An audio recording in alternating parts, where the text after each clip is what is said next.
I died coughing up blood in a sterile hospital room while my husband finalized the hostile takeover of my company. My stepsister, stuck in a loveless marriage with a paralyzed billionaire, mocked my corpse. Then the universe blinked. We both woke up 5 years in the past, right before the biggest decision of our lives. She immediately hijacked my future tech mogul husband, thinking she'd secured a life of luxury. She didn't realize I was the one who built him. I smiled, stepped aside, and took her cursed billionaire instead. The sterile stench of bleach and dying orchids was the last thing I inhaled in my previous life. I was 28, hooked up to a tangle of IVs, my body failing from a stress-induced autoimmune collapse that my husband Liam Carter conveniently ignored until it was terminal. Liam stood at the foot of my hospital bed, adjusting his bespoke Tom Ford tie. He didn't look at me with grief. He looked at me with the mild irritation of a man whose flight had been delayed. The board approved the merger, Chloe. He said, his voice smooth and utterly devoid of the warmth that had wooed me 5 years prior. I've transferred your remaining shares. Don't worry about the medical bills. I'll handle them. He had stripped me of the tech empire I had built from the ground up in a dingy Soho apartment. I wrote the code. I secured the venture capital. Liam was just the charismatic face I had propped up because investors liked a loud, confident man.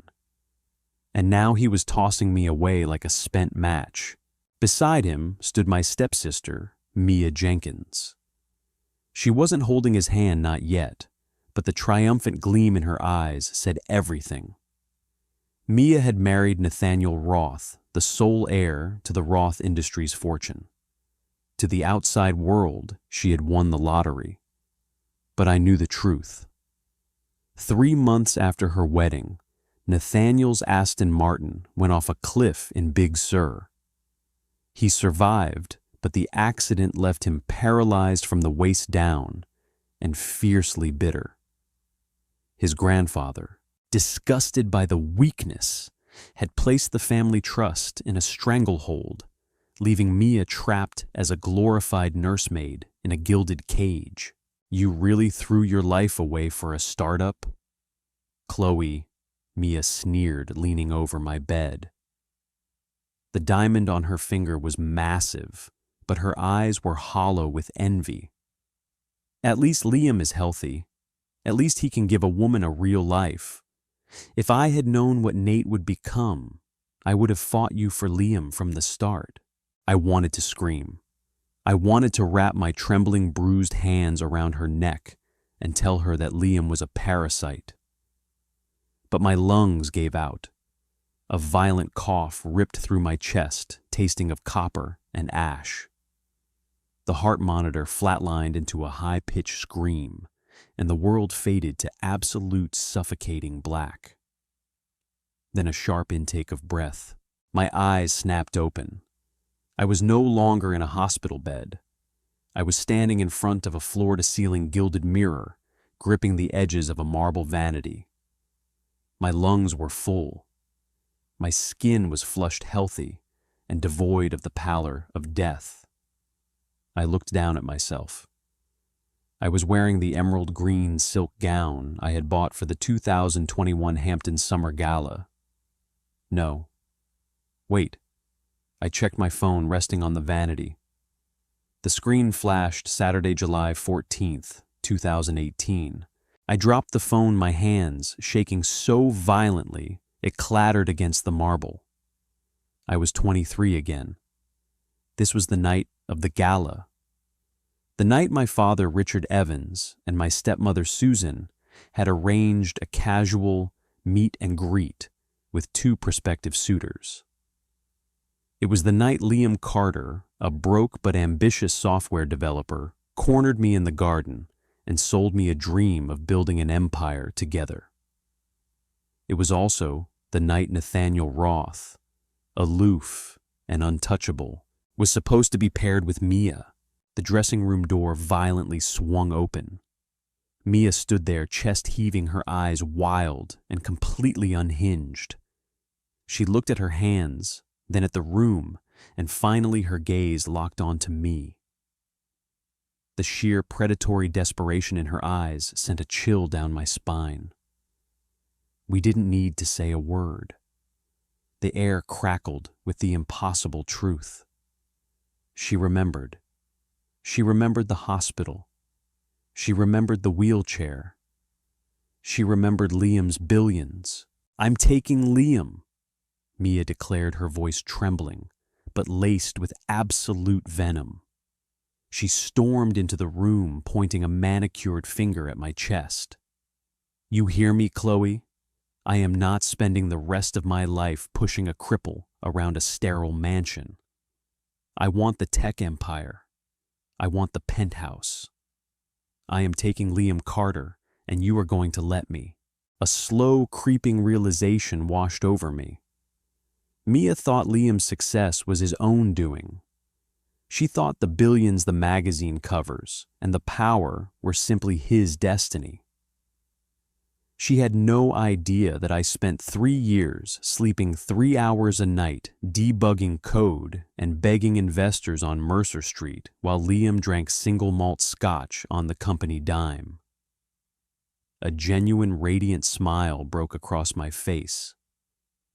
I smoothed down the silk of my emerald dress.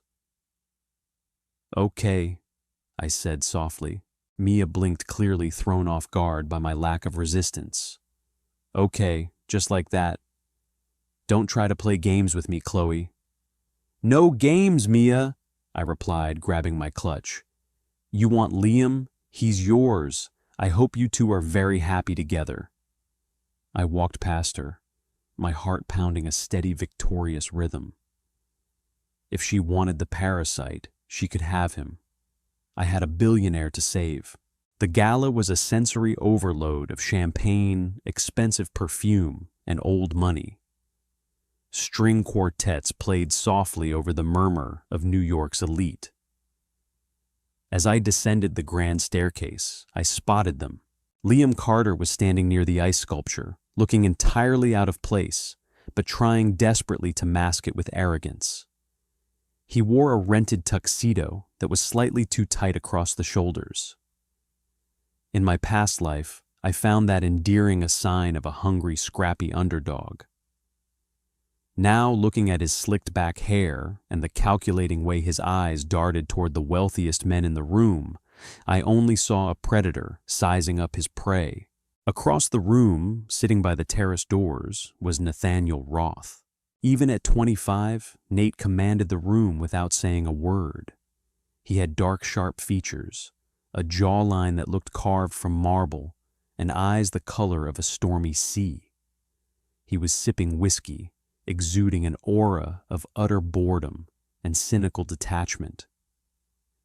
In my past life, I had been intimidated by him.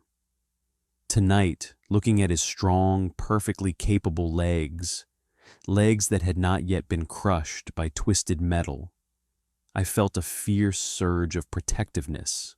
I took a breath and began to walk toward Nate, but Mia beat me to the punch.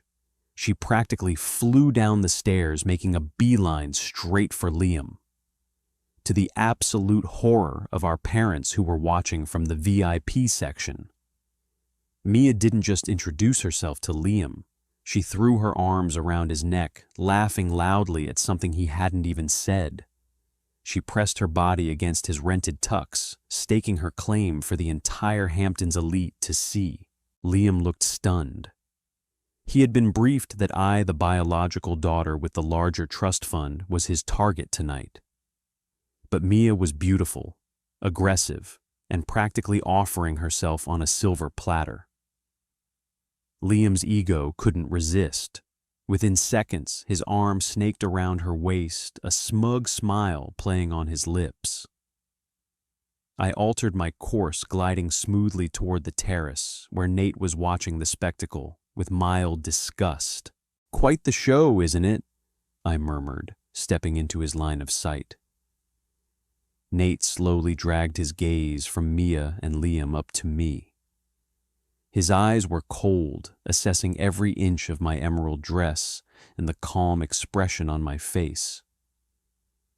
I was under the impression your stepsister was supposed to be my problem for the evening. He said, his voice a rich, low baritone that sent a pleasant shiver down my spine. Plans change, I said, taking the seat across from him without asking for permission. I flagged down a waiter and took a glass of champagne.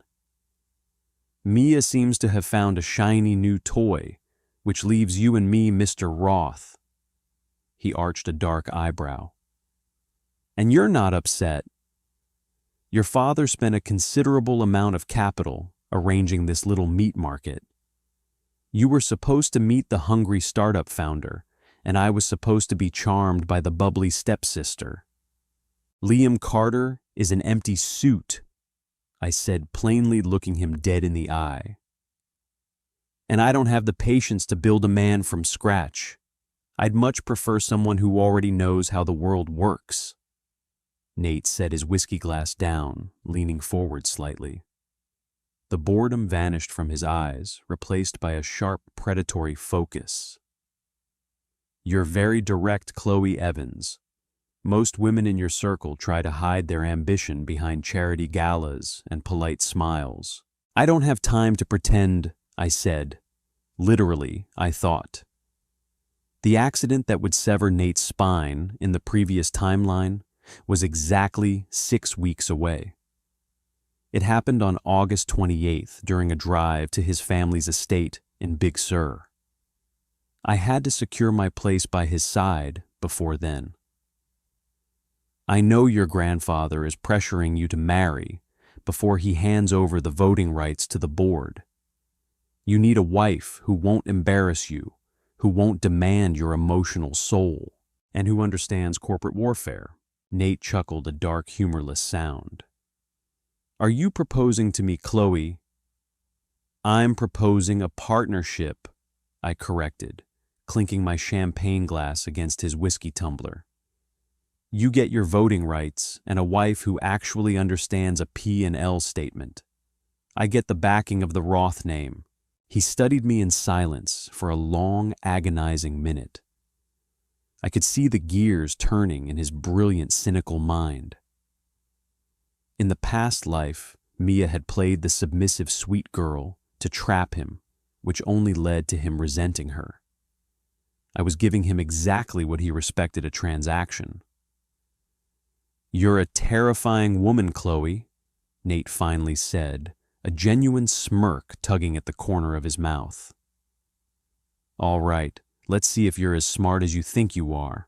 Across the room, Mia caught my eye. She was leaning against Liam's chest, raising her glass to me in a silent, mocking toast. I raised my glass back, my smile sweet and lethal. Enjoy the beta tests and the bankruptcy scares, Mia. You have no idea what's coming. News of the gala swap hit our family like a localized earthquake. My father was furious with Mia for her lack of decorum, and Susan, my stepmother, tried desperately to spin it as love at first sight. But because Nathaniel Roth personally called my father the next morning to formally request my company for dinner, the scandal was quickly swept under the rug. A week later, the battle lines were drawn. I was sitting in the back of Nate's Maybach, riding toward Roth Industries headquarters in Manhattan. We had fallen into a comfortable, razor-sharp dynamic. I didn't coddle him, and he didn't condescend to me. My uncle Richard is pushing the board to audit the new logistics acquisition, Nate said, not looking up from his iPad. He's trying to stall my ascension to CEO until after my 26th birthday. Richard is over-leveraged, I replied smoothly, recalling the financial news from my past life. Look into his offshore accounts in the Caymans. He lost a fortune shorting tech stocks last quarter. He's stalling because he needs to embezzle from the logistics budget to cover his margin calls. Nate finally looked up, his stormy eyes narrowing in intense curiosity. How could you possibly know that my private investigators haven't even dug that up? I pay attention to the whispers, Nate, and I'm very good at connecting the dots. I leaned closer, lowering my voice. Richard is desperate. Desperate men don't just stall in boardrooms. They arrange for obstacles to be permanently removed. I saw the micro expression of shock flash across Nate's face before he masked it. He knew exactly what I was implying. You think my uncle would try to have me killed? He asked quietly, the temperature in the car dropping. I think, I said carefully, that if you are planning a trip to Big Sur at the end of August, you should not take the Aston Martin. Or better yet, you should have your personal mechanic, not the estate staff, do a full teardown of the brake lines. Nate stared at me, his gaze penetrating, as if trying to read my soul. He didn't ask me how I knew. He just slowly nodded. I'll make the call. Meanwhile, Mia's grand fantasy of billionaire luxury was crashing headfirst into reality. Later that afternoon, I returned to the townhouse I still shared with my father and stepmother. As I walked through the foyer, I heard Mia screaming into her phone in the living room. What do you mean the servers crashed, Liam?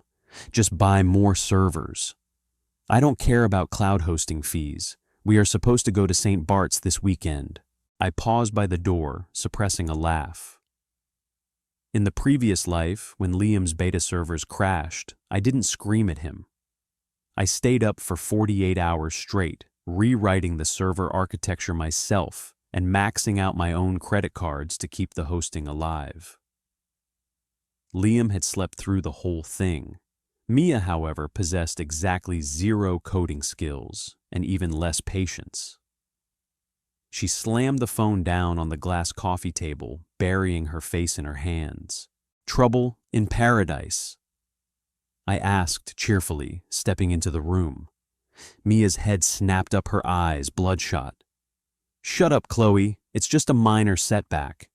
Liam is a genius. His app is going to change the world. It's going to be worth billions. I'm sure it will, I said, breezily. But building an app takes capital. Have you guys secured Series A funding yet? Or is he still living off ramen in his studio apartment? Her face flushed a deep, ugly red. Because in her past life, she had only seen the finished product, the penthouse, the yachts, the magazine spreads. She had completely bypassed the grueling, agonizing trench work. She thought she could just stand beside him and reap the rewards. He's pitching to Sequoia Capital next week, she spat, defensive. He told me it's a guaranteed slam dunk. I knew that pitch. In the previous timeline, Liam bombed it so horribly they laughed him out of the room. I had to spend the next 3 months calling every favor I had to get a second meeting, completely restructuring his business model in the process. Without me, Liam was walking into a slaughterhouse.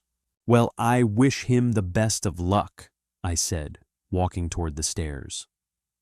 Oh, by the way, Nate and I are going ring shopping tomorrow. Harry Winston. Do you think a flawless emerald cut is too flashy? Mia picked up a decorative silk pillow and threw it at the wall with a frustrated shriek as I walked upstairs, my laughter echoing in the hallway. Revenge wasn't just sweet, it was incredibly entertaining. The beautiful thing about the tech industry is how quickly a prodigy can be unmasked as a fraud when the safety net is suddenly removed. In my previous life, I had been Liam Carter's invisible safety net, his ghostwriter, his chief architect, and his crisis manager. I had spent weeks preparing him for his pitch to Sequoia Capital, drilling him on user acquisition costs, server load balancing, and long-term monetization strategies until his throat was raw. This time around, he walked into the boardroom at Sequoia, armed with nothing but a slick smile, a rented Armani suit, and Mia Jenkins whispering sweet delusions of grandeur into his ear. I heard about the massacre a day later over espresso at a quiet, absurdly expensive cafe on the Upper East Side. Sitting across from me was Victoria Montgomery, a senior partner at Sequoia. Victoria was a shark in a tailored Chanel suit, a woman who had built her reputation on dissecting tech bros and spitting out the bones. In my past life, it had taken me 3 years to earn her respect. In this life, I had preemptively reached out to her, offering a friendly warning about a certain startup pitch she was about to endure. "It was almost tragic, Chloe," Victoria said, taking a delicate sip of her espresso. Her eyes danced with vicious amusement. "I have sat through hundreds of terrible pitches, but Liam Carter's was a masterclass in catastrophic arrogance. He walked in, gave us a 5-minute monologue about how his app was going to revolutionize peer-to-peer networking, and then stopped. He expected us to just write the check." I smiled, stirring my latte. "Did you ask him about his back-end infrastructure?" "I asked him about his data encryption protocols." Victoria corrected her lips, curling into a smirk. "The boy looked like a deer caught in the headlights of a semi-truck. He actually tried to tell me that the tech stuff was secondary to the vision." Then Jonathan Hayes asked him about his customer acquisition cost, and Liam threw out a number so absurdly low that Jonathan genuinely burst out laughing. He thought Liam was making a joke. And when he realized Liam wasn't joking, "We ended the meeting," Victoria said, simply. 10 minutes in, I've never seen anyone sweat through a suit that fast. Tell me, Chloe, how did a smart girl like you almost get tied up with a charlatan like that?"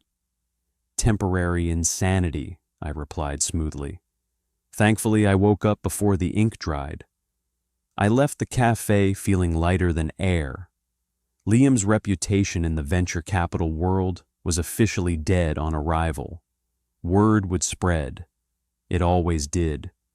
Nobody would touch his startup now. That afternoon, a sleek black Maybach pulled up to the curb right on schedule. The back door swung open and Nathaniel Roth looked out at me, his sharp features illuminated by the midday sun.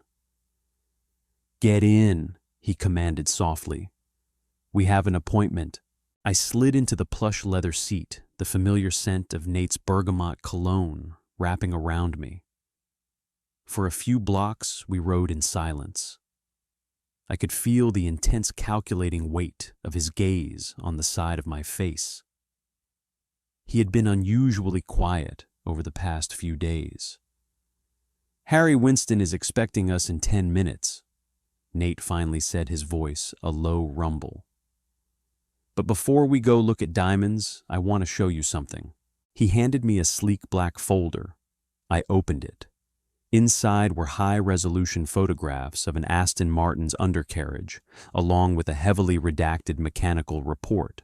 "I took your advice," Nate said, leaning back against the leather. I bypassed the estate mechanics and had an independent specialist look at the DB11 I was planning to take to Big Sur. They found microscopic acid scoring along the primary brake lines, designed to slowly eat through the housing over a period of weeks. The lines would have held perfectly during city driving, but on the winding, high-speed coastal roads of Big Sur, the pressure would cause a total blowout. I finished for him, tracing a finger over the photograph. A cold shiver ran down my spine. Seeing the physical proof of the timeline I had narrowly escaped was terrifying. In the previous life, Nate had been trapped in that mangled wreck for 4 hours before the rescue teams cut him out. His legs had been crushed beyond repair. My Uncle Richard. Nate said the name, tasting like ash in his mouth. He paid off the estate's lead mechanic, I have the wire transfers to prove it.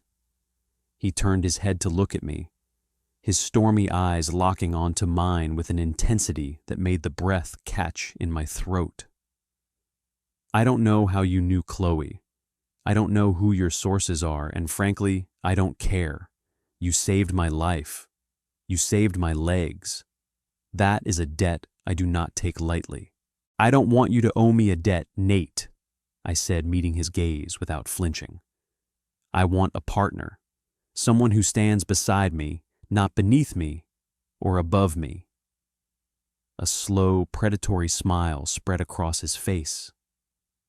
It was the first time I had ever seen him genuinely smile, and it completely transformed his austere features. It was dangerous and intoxicating. A partner, he murmured, testing the word. All right, partner, let's go buy you a ring that tells the rest of New York to back the hell off. The private viewing room at Harry Winston was dripping with velvet and champagne. The manager brought out tray after tray of flawless diamonds, but Nate barely looked at them. Instead, he pointed to a velvet box the manager had kept, pushed to the side. Open that one, Nate ordered. The manager hesitated. Mr. Roth, that is a rather unconventional piece. It's a vintage cashmere sapphire flanked by trapezoid diamonds. It's breathtaking, but usually brides prefer. Open it, Nate repeated. The box snapped open and the breath left my lungs. The sapphire was massive, a deep, mesmerizing, oceanic blue that seemed to glow from within. It was fierce. It was undeniable. It wasn't the polite, quiet elegance of a standard diamond. It was a declaration of war. Nate took the ring from the box and held my left hand. His long, aristocratic fingers were warm and surprisingly gentle as he slid the heavy platinum band onto my ring finger. It was a perfect fit. Diamonds are too common, Nate said, his eyes flicking up to mine. You're a woman who sees ghosts in the corporate machinery. You need something that commands the room. I looked down at the sapphire, feeling a fierce surge of triumph. It's perfect.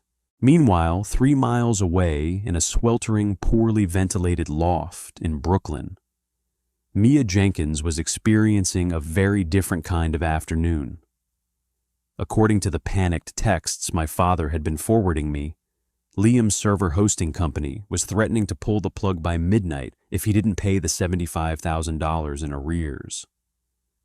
Liam, having failed at Sequoia, had turned on Mia. He's asking me to ask Dad for the money, Mia had screamed over the phone to our stepmother earlier that day. He says he needs a bridge loan, but Dad won't even take my calls. My father, Richard Evans, was a practical man. He had built his wealth in real estate and despised risky investments. After Mia had humiliated the family at the gala by throwing herself at Liam, my father had frozen her access to her trust fund. If she wanted to play the supportive startup wife, she could do it on her own dime. Mia was drowning, and the water was rising fast. The air in Manhattan turned thick and oppressive as August rolled in, carrying the humid weight of late summer. The 28th of August, the day Nathaniel Roth was supposed to lose his legs and his future in a twisted heap of British steel, loomed on the calendar like a dark storm cloud. But I was no longer a helpless observer in this timeline. I was the architect of its destruction. Nate and I had spent the last month quietly, methodically stripping away Uncle Richard's defenses. Richard was a bloated, arrogant man who relied on intimidation and old money complacency to maintain his grip on Roth Industries. He was completely unprepared for a coordinated lethal strike from 2 fronts. While Nate used the mechanical sabotage evidence to secretly flip Richard's most loyal board members, I went after Richard's personal finances. Using my knowledge of his offshore accounts and his disastrous short positions, I anonymously leaked highly targeted, undeniable evidence of his embezzlement to the SEC. On the morning of August 28th, I woke up in Nate's penthouse overlooking Central Park. The sunlight streaming through the floor-to-ceiling windows felt like a blessing. I stretched, glancing at the digital clock on the nightstand. 8 a.m. In my past life, this was the hour Nate had started his fateful drive down the coast. The bedroom door opened, and Nate walked in, dressed in a sharp, charcoal gray Tom Ford suit. He looked healthy, powerful, and utterly lethal. He walked over to the bed, leaning down to press a soft, lingering kiss to my forehead. "The trap is set," he murmured against my skin. "Richard called a board meeting for 10 o'clock. He thinks he has the votes to delay my ascension as CEO indefinitely. He also thinks I took the Aston Martin to Big Sur last night." I sat up, the silk sheets pooling around my waist. "Are you going to let him dig his own grave?" "I'm going to hand him the shovel," Nate said, a dark glint in his eye. "Get dressed, Chloe. You're coming with me. If we're going to be partners, you belong in the room when the blood spills." We arrived at the Roth Industries skyscraper in absolute silence, slipping through the private executive garage and taking the secure elevator to the top floor. We waited in Nate's private office, watching the live security feed of the boardroom. Uncle Richard was holding court, looking smug and overconfident. He paced at the head of the long mahogany table, addressing the 12 members of the board. "It's unfortunate that Nathaniel couldn't be here today." Richard drawled a sick, mock-sympathetic tone in his voice. He checked his gold Rolex clearly, waiting for the phone call from the highway patrol. He decided to take a spontaneous trip to the coast, but we have business to conduct. The company cannot be handed over to a boy who prioritizes joyrides over fiduciary duty. He motioned to his assistant. "I move to indefinitely suspend Nathaniel Roth's inheritance of the voting shares, placing them in a blind trust managed by myself until such a time as the board deems him mature enough to handle the responsibility." Richard smiled, waiting for the nods of agreement. Instead, the heavy oak doors of the boardroom swung open. Nate walked in his footsteps, echoing like gunshots in the sudden suffocating silence of the room. I walked half a step behind him, the enormous sapphire on my finger catching the light of the chandelier. Richard's face drained of all color. He staggered backward, his eyes dropping to Nate's perfectly functional legs, then darting wildly around the room as if he had just seen a ghost. "Nathaniel," Richard choked out, his voice cracking. You're not in California." "No, Uncle." Nate said, his voice cold and devoid of any familial warmth. He walked to the head of the table, forcing Richard to step aside. "I found the city much more interesting this week, especially the reports from my private mechanics." Richard flinched violently. The board members who had been secretly briefed by Nate the night before sat in stony silence, watching the execution. Nate tossed the black folder onto the center of the table. "Wire transfers, mechanical reports, and sworn testimony from the mechanic you bribed to sever my brake lines. The police are waiting in your office, Richard, along with investigators from the SEC who suddenly received a very detailed map of your Cayman Island accounts." Richard's mouth opened and closed like a dying fish. He looked at the board members, pleading silently, but they all averted their eyes. He was a dead man walking. "You little bastard!" Richard spat, the veneer of aristocratic civility shattering completely. "You set me up." "I survived you. Nate corrected his voice, dropping to a terrifying quiet whisper. And now I am removing you. Security will escort you to your office. Do not ever set foot in my building again. Two massive security guards stepped into the room flanking Richard. As he was dragged out screaming obscenities, Nate slowly turned to face the board. He placed both hands on the table, leaning forward. I am officially assuming the role of CEO effective immediately, Nate declared. His eyes swept the room, daring anyone to challenge him. Nobody breathed. And I'd like to formally introduce Chloe Evans, my fiancée and the new strategic advisor to the board. I smiled politely at the pale, sweating executives. It was a good day to be alive. That evening, as Nate and I celebrated with a bottle of vintage Dom Perignon on his terrace, my phone buzzed. It was a frantic text from Mia.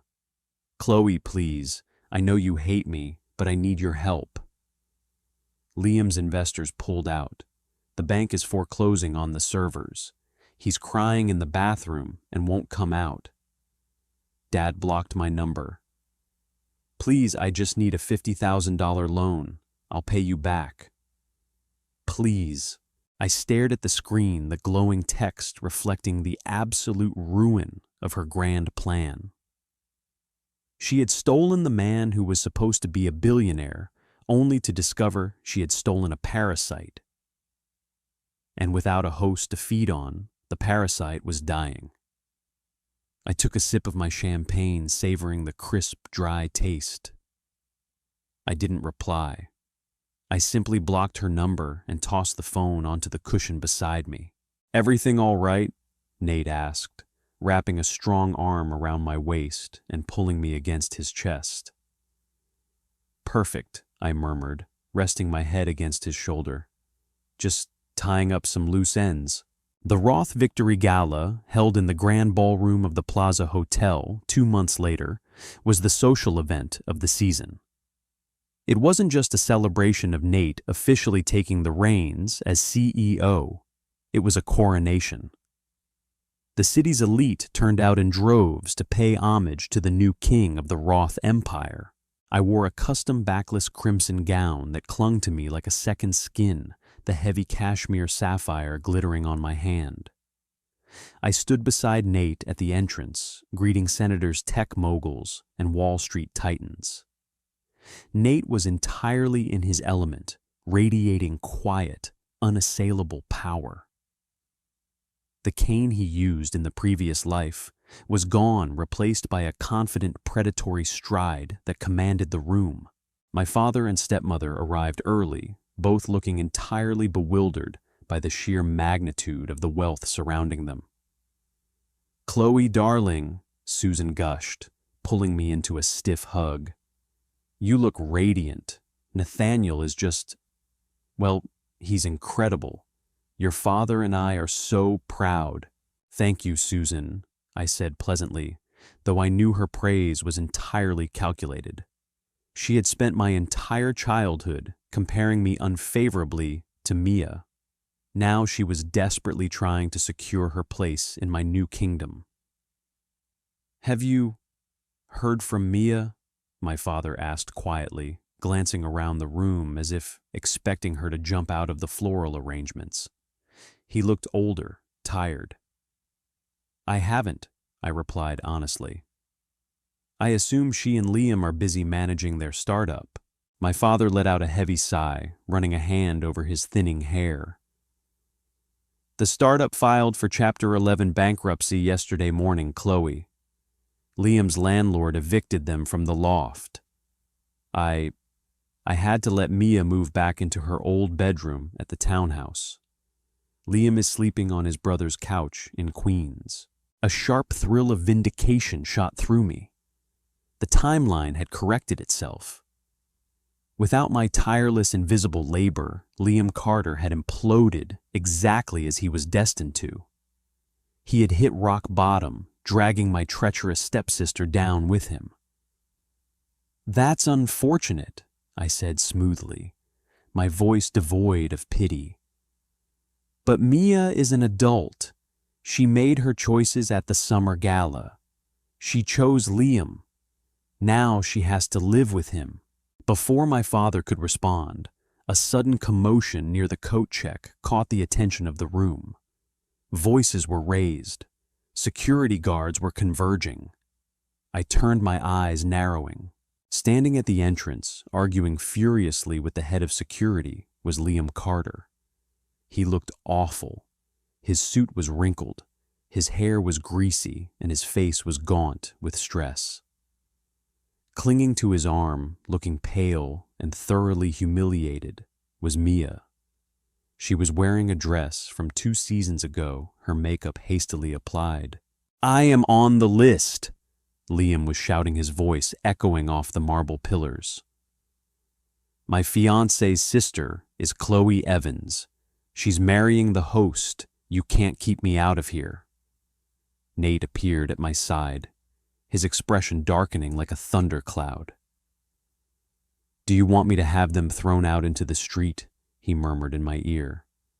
"No," I said, a slow smile spreading across my face.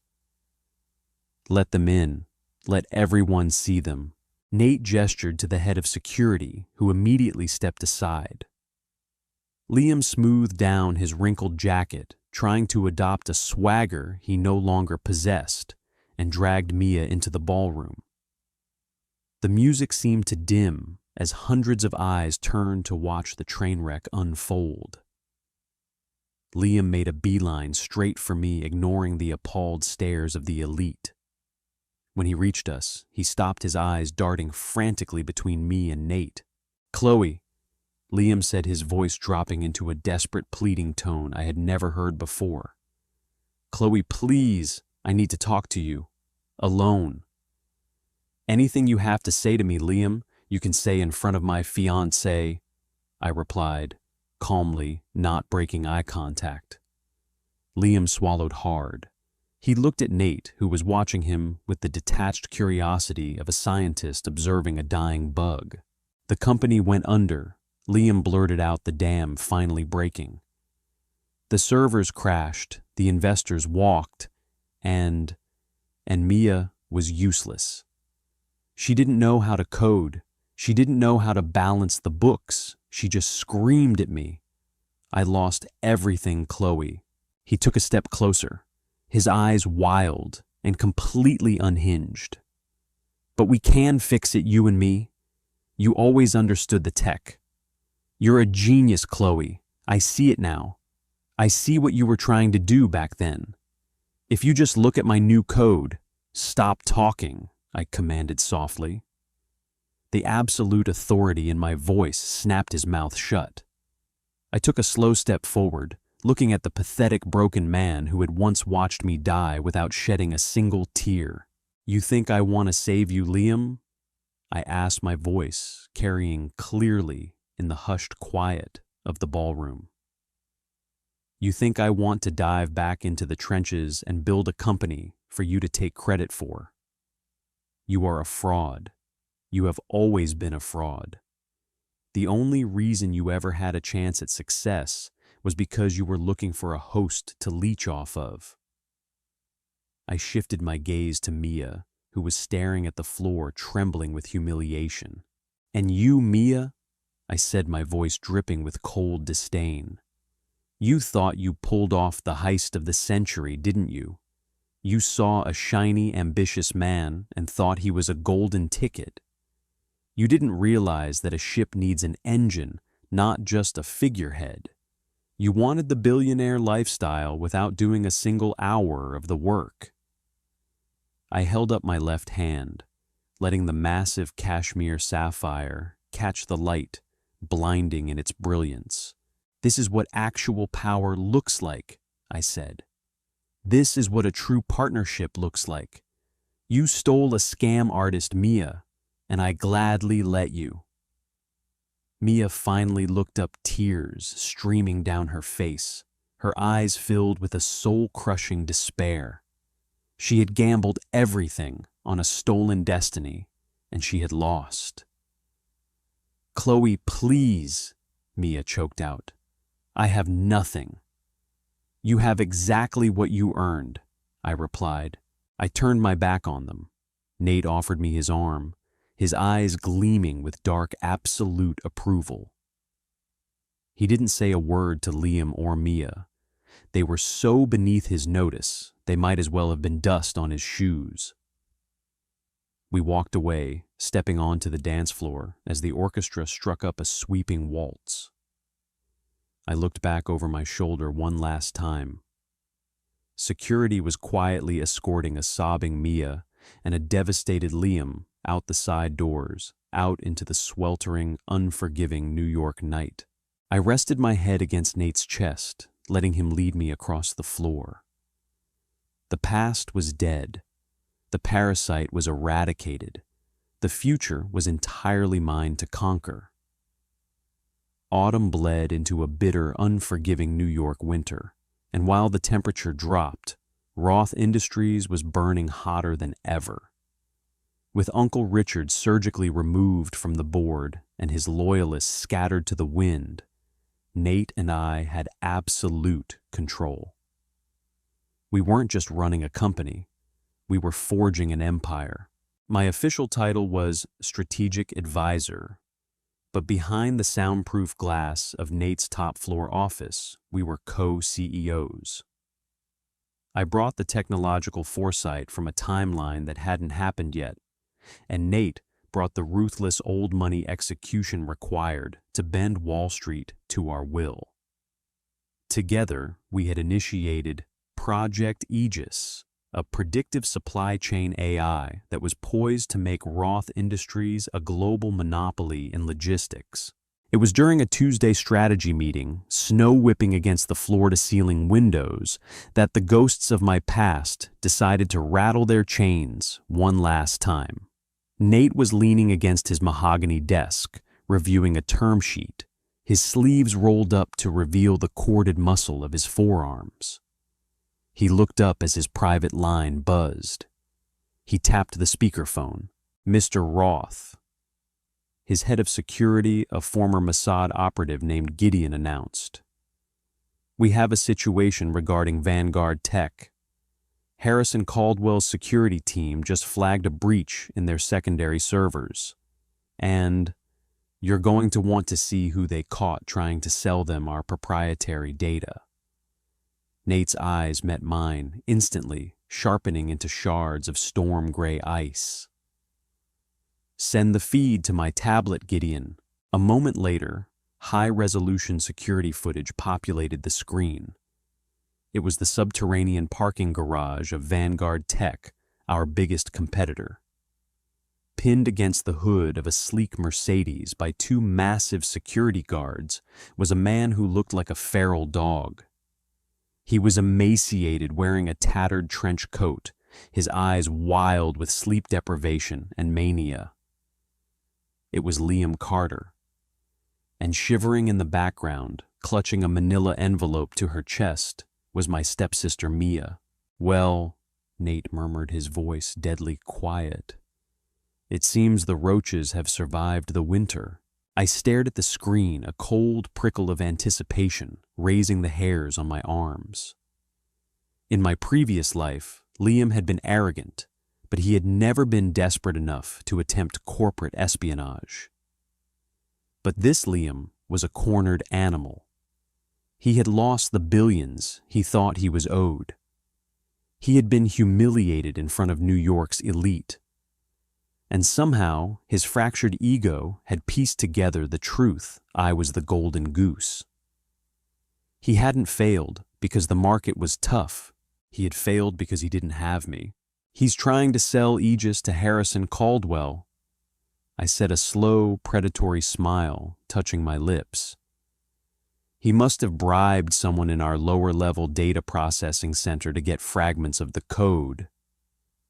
Nate tapped the screen, pausing the video on Liam's manic, terrified face. Caldwell is a snake. If he thinks Liam has actual actionable source code, he won't turn him over to the police. He'll use him. He'll try to reverse engineer Aegis to beat us to market. Let him try, I said, softly standing up and walking over to Nate. I rested my hands on his chest, feeling the steady, powerful rhythm of his heart. In fact, I think we should encourage it. Nate raised an eyebrow, his hands coming to rest on my waist. You want to let them steal from us, Chloe? I want to let them think they're stealing from us, I corrected, looking up into his eyes. Liam is stupid, but Caldwell is arrogant. If we feed them a poisoned apple, Caldwell will take a massive bite. We don't just want to beat Vanguard Tech Nate. We want to annihilate them. And Liam Carter is the perfect delivery system. Over the next 3 weeks, Nate and I orchestrated a masterpiece of deception. We knew Caldwell was secretly meeting with Liam in dive bars out in Queens, funneling him cash in exchange for encrypted hard drives. What Caldwell didn't know was that the employee Liam had bribed was actually one of Gideon's undercover security operatives. Every line of code Liam smuggled out of Roth Industries was meticulously crafted by me. It looked like the Aegis algorithm. It behaved like the Aegis algorithm. But buried deep within the architecture hidden behind layers of dummy variables was a dormant, aggressive logic bomb. While I laid the digital trap, Mia's reality was crumbling into absolute squalor. My father, deeply ashamed of her behavior at the Plaza Hotel, had finally cut her off completely. She was evicted from the family townhouse. Through the private investigators Nate had keeping tabs on them, I learned she was working the graveyard shift at a miserable fluorescent-lit diner in Hoboken. Taking the subway back to a roach-infested studio apartment she shared with Liam, she had traded a paralyzed billionaire for a healthy visionary, only to discover that the visionary was a parasite who spent his days tweaking on Adderall, obsessively staring at stolen code he couldn't even comprehend, while she scrubbed grease off diner counters to pay his internet bill. The irony was so exquisite I could taste it. Then in late January, the trap snapped shut. Harrison Caldwell, convinced he had fully acquired the Aegis technology, announced a surprise keynote at the Global Tech Summit in Geneva. Vanguard Tech was going to unveil their revolutionary new predictive supply chain AI, beating Roth Industries to the punch. Nate and I were, of course, invited. We packed our bags. It was time to watch the empire burn. Geneva was breathtaking, a city of sharp snow-capped peaks and glacial lakes that perfectly mirrored the cold, high-stakes warfare of the tech elite. The summit was held at the Palais des Nations, a sprawling complex dripping with international wealth and influence. Nate and I arrived in a heavily armored motorcade, flanked by Gideon and his team. I wore a tailored icy blue Alexander McQueen suit that made me look like an executioner in couture.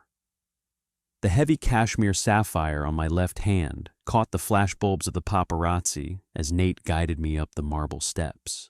The main auditorium was packed to capacity.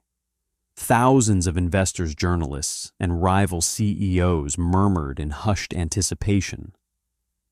Harrison Caldwell, a slick, silver-haired man who had built his career on stealing patents and burying smaller companies in litigation, stepped onto the brilliantly lit stage. Nate and I took our seats in the front row, right in Caldwell's line of sight. Caldwell noticed us immediately. A smug, victorious sneer flashed across his face. He adjusted his microphone. "Ladies and gentlemen," Caldwell began, his voice booming through the auditorium. "For decades, the global supply chain has been crippled by human error. Today, Vanguard Tech changes the world. We have developed an artificial intelligence capable of predicting market shifts, weather disruptions, and resource scarcity with a 99.9% accuracy. He gestured to the massive screen behind him. "We call it the Oracle." The crowd erupted into applause. Nate leaned over, his breath warm against my ear. Points for dramatic naming, I suppose. Wait for it, I whispered back, my eyes fixed on the screen. Caldwell raised his hands to quiet the room. To demonstrate the Oracle's raw processing power, we have linked it directly to Vanguard's global logistical servers. Right now, it is optimizing shipping routes in real time across 4 continents. Let's take a look under the hood. He clicked a button on his remote. The screen shifted to a live, complex matrix of data nodes and algorithmic pathways. It was a beautiful, mesmerizing visualization of the code Liam had stolen for him. Backstage, hidden in the shadows of the wings, I caught a glimpse of movement. It was Liam. He was wearing a poorly fitted Vanguard security badge, his eyes gleaming with frantic, unearned triumph. He actually believed he had won. He believed he had finally beaten me. System initiating, Caldwell declared proudly. On the massive screen, the data nodes began to glow a brilliant pulsing blue. The algorithm was searching, connecting, optimizing. The crowd watched in breathless silence. Then, exactly as I had designed it, the logic bomb woke up. The pulsing blue nodes abruptly flashed a violent, aggressive red. The smooth, flowing lines of data shattered, spinning into chaotic, jagged spikes. A loud, dissonant warning siren blared through the auditorium's sound system. Caldwell's smug smile vanished. He tapped his remote, frantically. Just a minor graphical glitch. Ladies and gentlemen, please hold. The screen didn't just glitch. It began to hemorrhage data. Massive blocks of text started scrolling across the screen at lightning speed. It wasn't supply chain data. It was Caldwell's internal, highly classified Vanguard communications. Account offshore transfer, $45 million to Shell Corp. Bribes logged to Senator Graham. Patent theft initiative. Project overseer. The logic bomb I had hidden inside the code wasn't just a virus. It was a digital skeleton key. Once connected to Vanguard's main servers, it had ruthlessly bypassed their firewalls, dredged up every illegal transaction, every bribed official, every stolen patent Caldwell had buried over the last 10 years, and was currently broadcasting it live to a room full of journalists and federal regulators. Pandemonium erupted. Journalists scrambled for their cameras. Investors began shouting, pulling out their phones to dump Vanguard stock in real time. Caldwell stood frozen on stage, his face the color of wet ash, watching his entire legacy disintegrate in front of the world. "Shut it down!" Caldwell screamed into his headset, abandoning the microphone. "Cut the hard line, cut the power." But it was too late. The data was already out. I stood up, slowly smoothing the jacket of my suit. Nate stood beside me, a towering pillar of calm amidst the absolute chaos.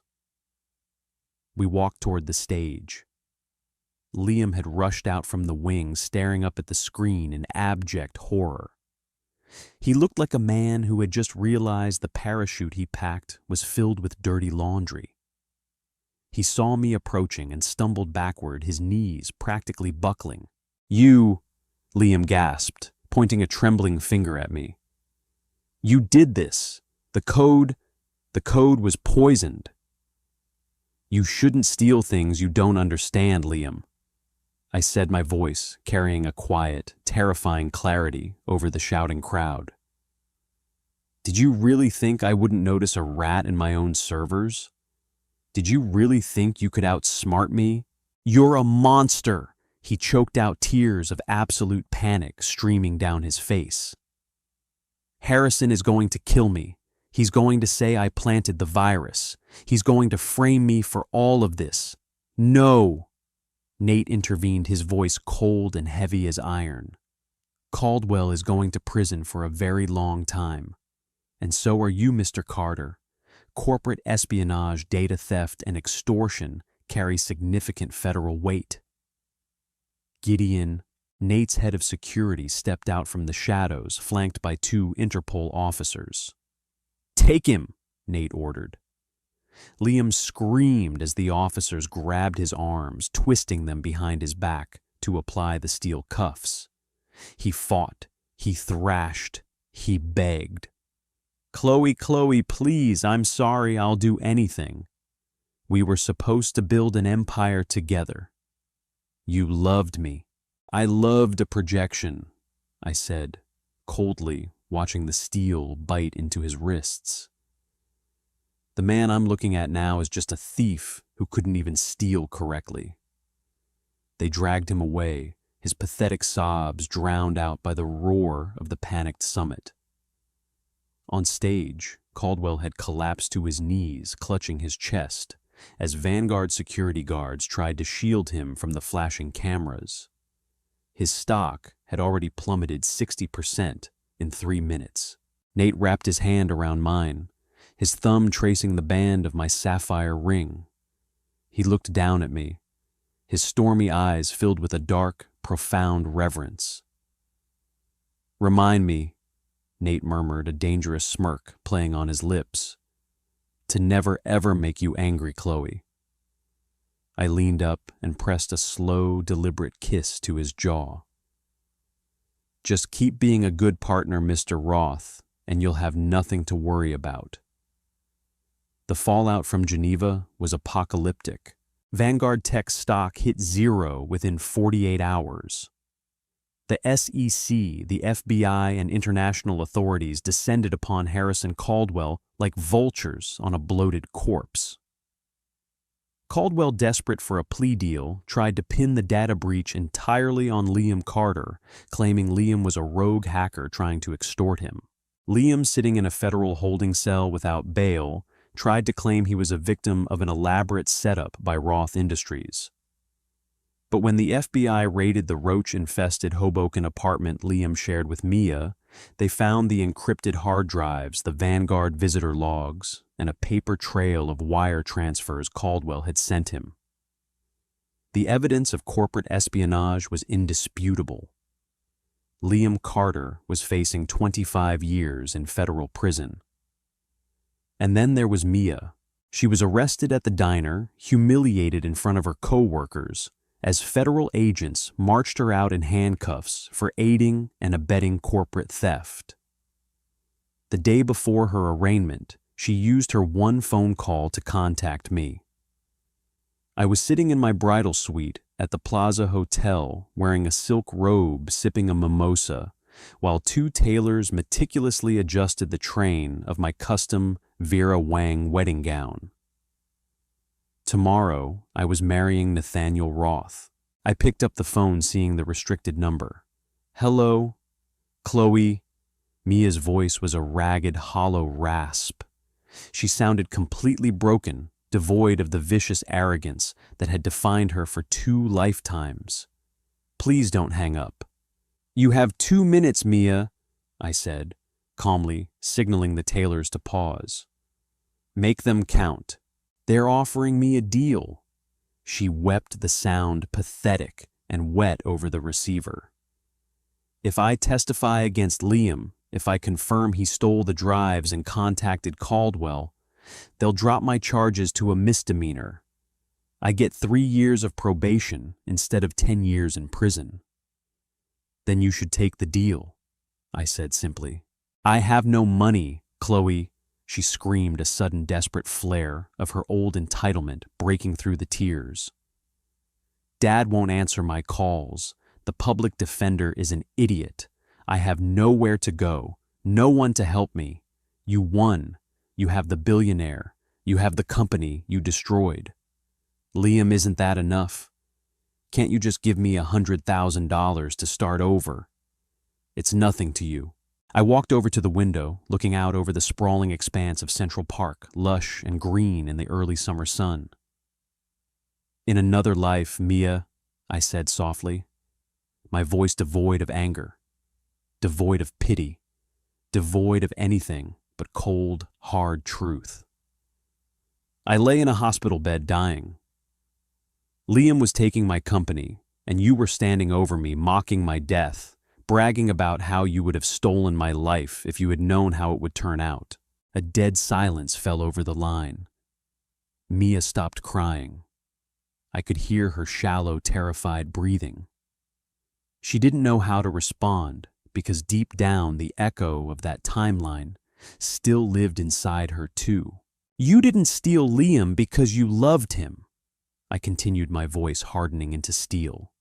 You stole him because you thought he was a shortcut to a crown you never earned. You looked at a crippled Nathaniel Roth and saw a burden. I looked at him and saw a king.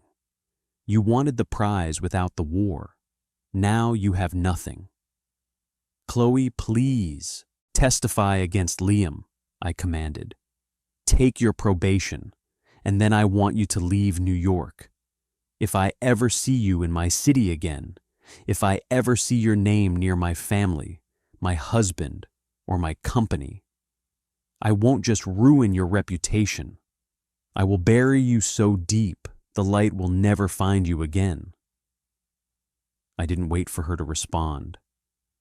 I hung up the phone and dropped it into the trash can. The parasite was dead. The rot was excised. The next day, the bells of St. Patrick's Cathedral rang out across Manhattan, a triumphant, deafening chorus.